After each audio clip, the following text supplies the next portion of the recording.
Hola, en este vídeo te voy a enseñar cómo hacer una disminución de dos puntos rasos dobles por hebra trasera, o lo que es lo mismo, dos puntos rasos dobles por hebra trasera cerrados juntos. Tenemos aquí los dos últimos, en este caso es una disminución al final de la hilera.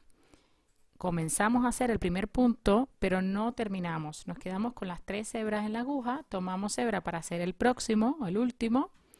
Sacamos y vamos a tener en la aguja un total de 1, 2, 3, 4, 5 hebras. Y con la última, con la quinta, pues vamos a cerrarlas todas. Y así nos van a quedar los dos puntos rasos dobles por hebra trasera cerrados juntos. O lo que es lo mismo, vamos a haber hecho una disminución de puntos rasos dobles por hebra trasera.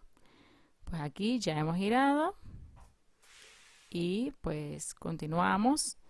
Vamos a ver cuando avancemos un poquito que se va metiendo un poquito hacia adentro, se va a notar la disminución que hemos hecho. Esta disminución puedes hacerla en el borde, como en este caso al principio, o la puedes hacer también en medio de la hilera, como vamos a ver aquí, que vamos a hacer otra. Estamos haciendo otra. Puedes hacerla aquí, ya ves que tienes las 5 hebras. Con la quinta, pues cierras. Como antes te decía, la puedes hacer al final de la hilera, como la hicimos, la primera que hicimos, en el centro o en cualquier punto de la hilera.